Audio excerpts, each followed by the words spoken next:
ओम नमः शिवाय। हरे कृष्णा। राधे राधे। आप सभी पर भगवान श्री कृष्ण और भोलेनाथ कृपा सदैव बनी रहे। भक्तों, आज हम सुनेंगे श्रावण माह महात्म्य की कथा अध्याय 23, जिसे आप ध्यान पूर्वक अंत तक अवश्य सुने और कमेंट में जय श्री कृष्ण राधे राधे अवश्य लिखें। चलिए सुनते हैं आगे की कथा। इस अध्याय में कृष्ण जन्माष्टमी व्रत का वर्णन किया गया है। ईश्वर बोले, हे सनत कुमार, श्रावण मास में कृष्ण पक्ष की अष्टमी को वृष के चंद्रमा में अर्धरात्रि में इस प्रकार के शुभ योग में देवकी ने वासुदेव से श्री कृष्ण को जन्म दिया। भारत के पश्चिमी प्रदेशों में युगाद तिथि के अनुसार मास का नामकरण होता, अतः श्रावण कृष्ण अष्टमी को भाद्रपद अष्टमी समझना चाहिए। सूर्य के सिंह राशि में प्रवेश करने पर इस श्रेष्ठ महोत्सव को करना चाहिए। सप्तमी के दिन अल्प आहार करें। इस दिन दंत धावन करके उपवास के नियम का पालन करें और जितेंद्रिय होकर रात में शयन करें। जो मनुष्य केवल उपवास के द्वारा कृष्ण जन्माष्टमी का दिन व्यतीत करता है, वह 7 जन्मों में किए गए पापों से मुक्त हो जाता, इसमें संदेह नहीं है। पापों से मुक्त होकर गुणों के साथ जो वास होता है, उसी को सभी भोगों से रहित उपवास जानना चाहिए। अष्टमी के दिन नदी आदि के निर्मल जल से तिलों से स्नान करके किसी उत्तम स्थान में देवकी का सुंदर सूतिका गृह बनाना चाहिए, जो अनेक वर्ण के वस्त्रों, कलशों, फलों, पुष्पों तथा दीपों से सुशोभित हो और चंदन तथा अगरों से सुवासित हो। उसमें हरिवंश पुराण के अनुसार गोकुल लीला की रचना करें और उसे बाजों की ध्वनियों तथा नृत्य गीत आदि मंगलों से सदा युक्त रखें।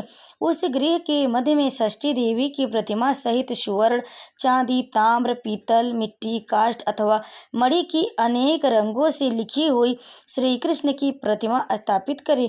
वहां 8 शल्य वाले पलंग के ऊपर सभी शुभ लक्षणों से संपन्न प्रसूता अवस्था वाली देवी की मूर्ति रखकर उन सबको एक मंच पर स्थापित करें और उस परयख में स्तनपान करते हुए सुप्त बाल रूप से कृष्ण को भी स्थापित करें।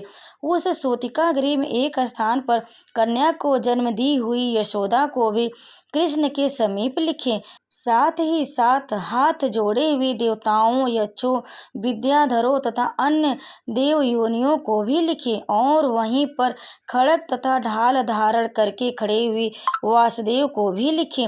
इस प्रकार कश्यप के रूप में अवतीर्ण वसुदेव जी, अतिथि स्वरूपा देवकी, शेष नाग के अवतार बलराम, आदिति के ही अंश से प्रादुर्भूत यशोदा, दक्ष प्रजापति के अवतार नंद, ब्रह्मा के अवतार गर्गाचार्य, सभी अप्सराओं के रूप में प्रकट गोपिका वृंद, देवताओं के रूप में जन्म लेने वाले गोपगण, काल नेमि स्वरूप कंस, उस कंस के द्वारा ब्रज में भेजे गए वृषासुर, वत्सासुर, कुलय या पीड़, केसी आदि असुर, हाथों में शास्त्र लिए हुए दानव तथा यमुना दह में स्थित कालिया नाग, इन सबको वहां चित्रित करना चाहिए। इस प्रकार पहले इन्हें बनाकर श्री कृष्ण ने जो कुछ भी लीलाएं की हैं, उन्हें भी अंकित करके भक्ति परायण होकर प्रयत्न पूर्वक 16 उपचारों से देवकी इस मंत्र के द्वारा उनकी पूजा करनी चाहिए। वेणु तथा वीणा की धन के द्वारा गान करते हुए प्रधान किन्नरों से निरंतर जिनकी स्तुति की जाती है, हाथों में भृंगारी, दर्पण, दुर्वा, दधी, कलश लिए हुए किन्नर जिनकी सेवा कर रहे हैं, जो सैया के ऊपर सुंदर आसन पर भली भांति विराजमान है, जो अत्यंत प्रसन्न मुखमंडल वाले हैं तथा पुत्र से शोभायमान है, वे देवताओं की माता तथा विजय सुत सुता देवी देवकी अपने पति वासुदेव सहित सुशोभित हो रही हैं। उसके बाद विधि जानने वाले मनुष्य को चाहिए कि आदि में प्रणव तथा अंत में नमः से युक्त करके अलग अलग सभी नामों का उच्चारण करके सभी पापों से मुक्ति के लिए देवकी, वासुदेव, बलदेव, नंद तथा यशोदा की पृथक पृथक पूजा करनी चाहिए। उसके बाद चंद्रमा के उदय होने पर श्री हरि का स्मरण करते हुए चंद्रमा को अर्घ्य प्रदान करें। इस प्रकार कहना चाहिए, हे क्षीर सागर सागर से प्रादुर्भूत हे अग्निहोत्र में उत्पन्न आपको नमस्कार है। हे रोहिणी कांत, मेरे इस अर्घ दो आप स्वीकार कीजिए। देवकी के साथ वासुदेव, नंद के साथ यशोदा, रोहिणी के साथ चंद्रमा और श्री कृष्ण के साथ बलराम की विधिवत पूजा करके मनुष्य कौन सी परम दुर्लभ वस्तु को नहीं प्राप्त कर सकता। कृष्णाष्टमी का व्रत 1 करोड़ एकादशी व्रत के समान होता है। इस प्रकार से उस रात पूजन करके प्रातः नवमी तिथि को भगवती का जन्म महोत्सव वैसे ही मनाना चाहिए जैसे श्री कृष्ण का हुआ था। उसके बाद भक्ति पूर्वक ब्राह्मणों को भोजन कराना चाहिए और उन्हें जो जो अभिष्ट हो गौ धन आदि प्रदान करना चाहिए। उस समय यह कहना चाहिए, श्री कृष्ण मेरे ऊपर संपन्न हो और गौ तथा ब्राह्मणों का हित करने वाले आप वासुदेव को नमस्कार है। शांति हो, कल्याण हो, ऐसा कहकर उनका विसर्जन कर देना चाहिए। उसके बाद मौन होकर बंधु बांधवों के साथ भोजन कराना चाहिए। इस प्रकार जो प्रत्येक वर्ष विधान पूर्वक कृष्ण तथा भगवती का जन्म उत्सव मनाता है वह यथोक्त फल प्राप्त करता है। उसे पुत्र, संतान, आरोग्य तथा अतुल सौभाग्य प्राप्त होता है। वह इस लोक में धार्मिक बुद्धि वाला होकर मृत्यु के बाद वैकुंठ लोक को जाता है। हे सनत कुमार, अब इसके उद्यापन का वर्णन करूंगा। इसे किसी पुण्य दिन में विधि पूर्वक करें। 1 दिन पूर्व 1 बार भोजन करें और रात्र में हृदय में विष्णु का स्मरण करते हुए शयन करें। इसके बाद प्रातः काल संध्या आदि कृत्य संपन्न करके ब्राह्मणों स्वास्थ्य वाचन कराएं और आचार्य का वर्ण करके ऋतजों की पूजा कर इसके बाद वित्त शास्त्र से रहित होकर 1 पल अथवा उसके आधे अथवा उसके भी आधे पल सुवर्ण की प्रतिमा बनवानी चाहिए और इसके बाद रचित मंडप में मंडल के भीतर ब्रह्मा आदि देवताओं की स्थापना करें। इसके बाद महातावे अथवा मिट्टी का एक घट स्थापित करे और उसके ऊपर चांदी या बांस का एक पात्र रखे।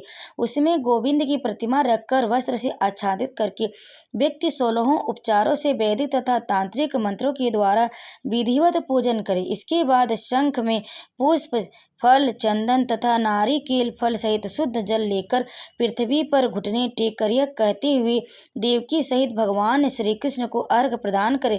कंस के वध के लिए, पृथ्वी का भार उतारने के लिए, कौरवों के विनाश के लिए तथा दैत्यों के संहार के लिए आपने अवतार लिया। हे हरि, मेरे द्वारा प्रदत्त इस अर्घ को आप देवकी सहित ग्रहण करें। इसके बाद बुद्धिमान को चाहिए कि चंद्रमा को पूर्वोक्त विधि से अर्घ प्रदान करे। पुनः भगवान से प्रार्थना करे, हे जगन्नाथ, हे देवकी पुत्र, हे प्रभु, हे वसुदेव पुत्र, हे अनंत, आपको नमस्कार है। भव सागर से मेरी रक्षा कीजिए। इस प्रकार देवेश्वर से प्रार्थना करके रात्रि में जागरण करना चाहिए। पुनः प्रातः काल शुद्ध जल में स्नान करके जनार्दन का पूजन खीर, तिल और घृत से मूल मंत्र के द्वारा भक्ति पूर्वक 108 आहुति देकर पुरुष सूक्त से हवन करे और पुनः इदम विष्णुरी चक्र में इस मंत्र से केवल घृत घी की आहुतियाँ देनी चाहिए।